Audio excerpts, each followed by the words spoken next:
नमस्कार साथियों, आज की इस वीडियो में आपका फिर से स्वागत है। इस वीडियो के माध्यम से आज हम राजनीति विज्ञान के जो दृष्टिकोण है उसके बारे में चर्चा करेंगे। इससे पहले वाले वीडियो में मैंने आपको बताया था कि राजनीति विज्ञान से संबंधित जो सामान्य जानकारियाँ थी उसका अर्थ क्या है, उसका प्रयोग करने वाले विद्वान कौन कौन से थे और उसका जनक कौन था, इसके बारे में हमने चर्चा की थी। तो दोस्तों, आज हम इसकी जो राजनीति विज्ञान है उसका जो दृष्टिकोण है अर्थात राजनीति विज्ञान की जो अवधारणाएं हैं वो कौन कौन सी हैं, तो दृष्टिकोण से संबंधित हम चर्चा करेंगे। इसके जो दृष्टिकोण हैं वो मुख्यतः दो हैं, परंपरागत राजनीति विज्ञान और आधुनिक राजनीति विज्ञान। तो परंपरागत राजनीति विज्ञान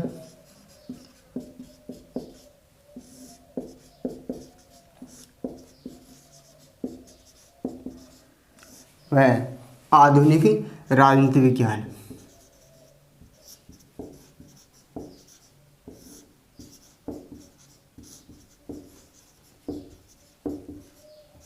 परंपरागत राजनीति विज्ञान और आधुनिक राजनीति विज्ञान, ये इसके क्या रहे हैं, दो दृष्टिकोण रहे हैं। हमारे एग्जाम की दृष्टि से मुख्यतः जो क्वेश्चन पुटअप होता है वो यहीं से होता है।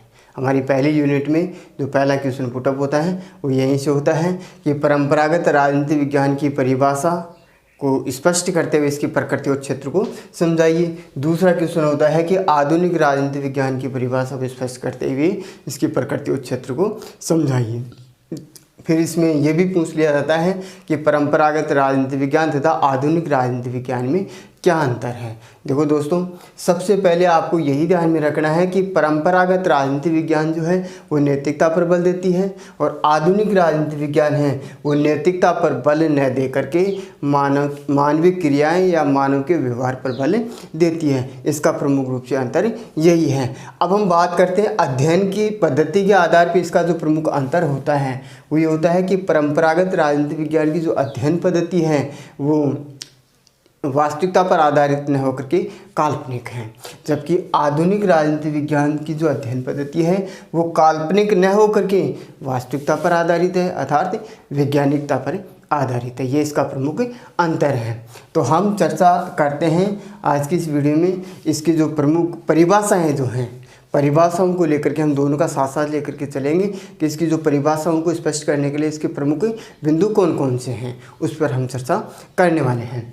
तो परंपरागत राजनीति विज्ञान की परिभाषा को स्पष्ट करने के लिए इससे पहले कि जो अरस्तु के द्वारा जो कोटेशन दी गई है उस कोटेशन के ऊपर हम क्या करेंगे, चर्चा करेंगे कि समाज द्वारा सुसंस्कृत जो मनुष्य होता है वो श्रेष्ठतम प्राणी होता है, यानी कि समाज द्वारा सुसंस्कृत मनुष्य श्रेष्ठतम प्राणी होता है और जो मनुष्य समाज में नहीं रहता है अर्थात उसे समाज की आवश्यकता नहीं है तो वह निकृष्टतम हो जाता है।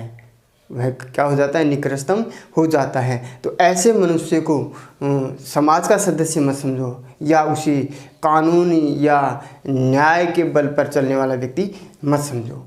अरस्तु कहता है कि या तो वह उसे समाज की आवश्यकता नहीं है या फिर वो अपने आप में पूर्ण है। तो ऐसे मनुष्य या तो देवता हो सकता है या फिर जंगली जानवर हो सकता है।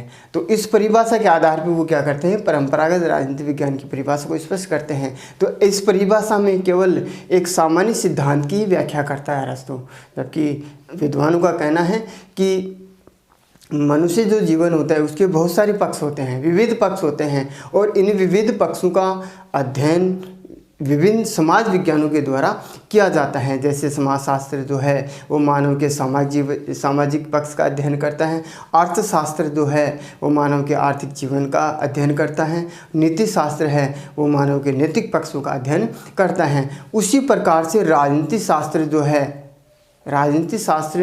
जो है वो भी मानव के राजनीतिक पक्ष का ही अध्ययन करता है। तो इसी प्रकार से परंपरागत राजनीति विज्ञान की परिभाषा को स्पष्ट करने के लिए निम्नलिखित जो 4 तत्व हैं उन तत्वों की हम क्या करेंगे, चर्चा करेंगे। तो इसके परंपरागत राजनीति विज्ञान की परिभाषा को स्पष्ट करने के लिए मुख्यतः 4 बिंदु बताए गए हैं जो इस प्रकार से हैं। सबसे पहला बिंदु है कि परंपरागत राजनीति विज्ञान राज्य के अध्ययन के रूप में, राज्य के अध्ययन के रूप में,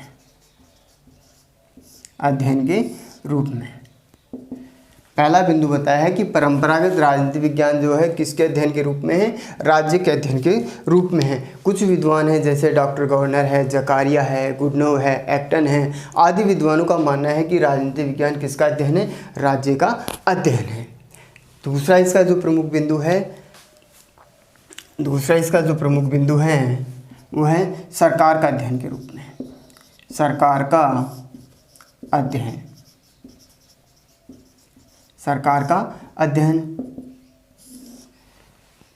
सरकार का अध्ययन मानने वाले जो समर्थक हैं उन विद्वानों की श्रेणी में सीले व लेको का नाम सबसे प्रमुख रूप से लिया जाता है। उनका कहना है कि राज्य का अध्ययन, परंपरागत राजनीति विज्ञान राज्य का अध्ययन के रूप में स्वीकार नहीं की जा सकती, क्योंकि राज्य एक अमूर्त संस्था होती है और राज्य रूपी अमूर्त संस्था को मूर्त रूप प्रदान किया जाता है किसके द्वारा, सरकार के द्वारा किया जाता है।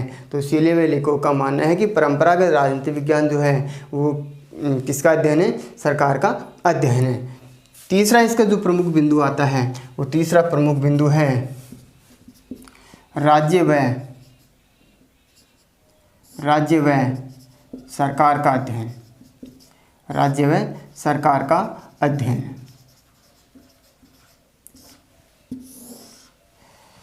इस राजनीति विज्ञान को राज्य व सरकार का अध्ययन मानने वाले समर्थकों का कहना है कि ये उपयुक्त विद्वानों के द्वारा जो परिभाषाएं दी गई हैं वो एकांगी हैं, वो अपने एक पक्ष को क्या करती है, स्पष्ट करती हैं। जबकि इनके जो समर्थक हैं पॉल जेनेट है, गिलक्राइस्ट है, गैटिल है, टिमोक है आदि का कहना है कि ये दोनों में से किसी एक के बिना क्या नहीं हो सकती, परंपरागत राजनीति विज्ञान की परिभाषा पूर्ण नहीं हो सकती, क्योंकि राज्य रूपी जो अमूर्त संस्था है उसको मूर्त रूप किसके द्वारा की जाती है, सरकार के द्वारा की जाती है। उनका कहना है कि सरकार के बिना राज्य का अस्तित्व नहीं है और राज्य के बिना सरकार का नहीं है, इसलिए दोनों का होना आवश्यक है। तो इस प्रकार से परंपरागत राजनीति विज्ञान सरकार व राज्य का अध्ययन है।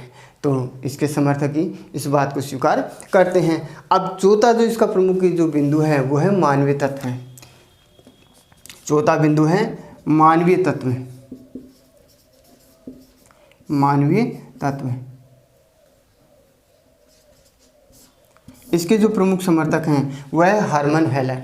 इसके जो प्रमुख समर्थक हैं वो कौन है, हरमन हेलर है। उनका कहना है कि इन विद्वानों के द्वारा जो अपने अपने विचार व्यक्त किए गए हैं उनमें मानवीय तत्वों की क्या की गई है, अवहेलना की गई है। और मानवीय तत्वों के बिना किसी भी राजनीति विज्ञान की परिभाषा क्या नहीं किया जा सकता, पूर्ण नहीं किया जाता। क्यों? क्योंकि राजनीति विज्ञान में मानव का तत्व जो होता है वो प्रमुख रूप से अपनी भूमिका अदा करता है। तो इसी प्रकार से हरमन हेलर ने कहा है अपनी प्रसिद्ध पुस्तक जो है एनसाइक्लोपीडिया ऑफ सोशल साइंसेज नामक पुस्तक ने उसमें मानवीय तत्व की व्याख्या करते हुए कहा है कि राजनीति विज्ञान मानवीय तत्व के बिना पूर्ण नहीं हो सकती। तो इसी प्रकार से परंपरागत राजनीति विज्ञान की परिभाषा को स्पष्ट करने के लिए चार प्रमुख रूप से बिंदु दिए गए हैं। पहला है राज्य के अध्ययन के रूप में, दूसरा है सरकार का अध्ययन के रूप में, तीसरा है राज्य व सरकार का अध्ययन के रूप में और चौथा है मानवीय तत्व के रूप में। तो इस प्रकार से परंपरागत राजनीति विज्ञान की परिभाषा को स्पष्ट करने के लिए चार बिंदु हैं। अब हम बात करते हैं कि आधुनिक राजनीति विज्ञान की जो परिभाषा है उसको पूर्ण करने के लिए, उसको स्पष्ट करने के लिए कितने बिंदु हैं। जिस प्रकार से परंपरागत राजनीति विज्ञान के चार बिंदु हैं उसी प्रकार से आधुनिक राजनीति विज्ञान की परिभाषा को स्पष्ट करने के लिए भी चार बिंदु हैं। तो सबसे पहले बिंदु हम बात करते हैं मानवीय व्यवहार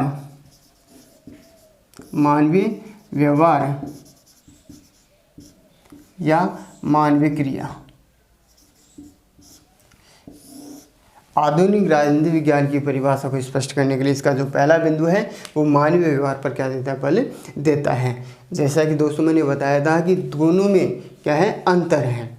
क्योंकि वो नैतिकता पर बल देता है परंपरागत, और आधुनिक किस पर बल देता है, मानव के व्यवहार या मानव की क्रिया पर बल देता है। इसके जो प्रमुख समर्थक हैं वो हार्ड व हंटिंगटन है, अलेक्जेंडर हार्ड व हंटिंगटन है। उनका कहना है कि राजनीति विज्ञान जो है, आधुनिक राजनीति विज्ञान जो है वो मानवीय क्रियाओं का अध्ययन है।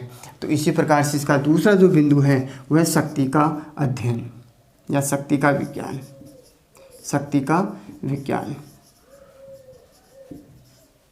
राजनीति विज्ञान किसका विज्ञान है, शक्ति का विज्ञान है। इसके जो प्रमुख समर्थक हैं वो है लासवेल है, मैरियम है, कैटलिन है, ये प्रमुख समर्थक हैं, मार्केंथाउ हैं। उनका कहना है कि आधुनिक राजनीति विज्ञान जो है वो किसका विज्ञान है, शक्ति का विज्ञान है। इसका जो दूसरा तत्व हो गया, कौन सा हो गया, शक्ति का विज्ञान। अब हम बात करते हैं तीसरा तत्व। जो तीसरा तत्व है वो व्यवस्था का अध्ययन है, व्यवस्था का अध्ययन। इसके जो प्रमुख समर्थक हैं वो हैं डेविड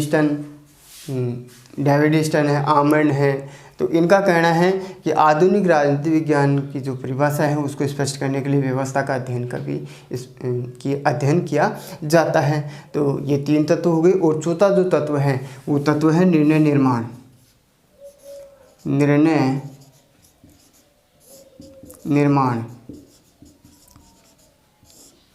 का अध्ययन, अर्थात डिसीजन मेकिंग का अध्ययन।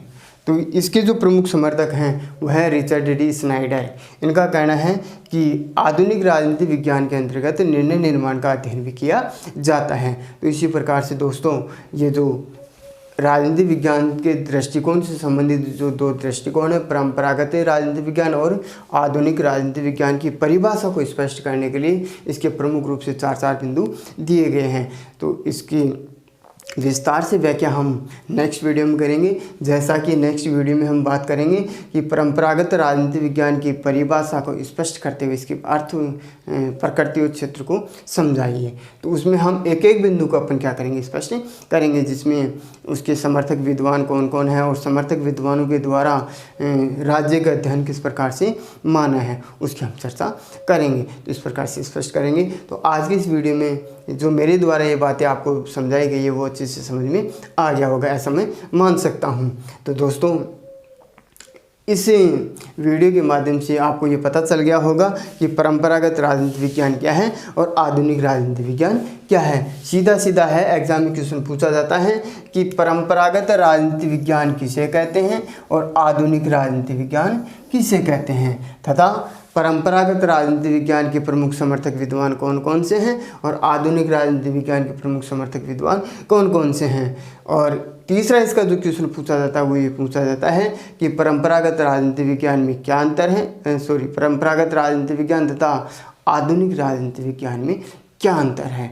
तो इस प्रकार से क्वेश्चन यहीं से पुटअप होते हैं।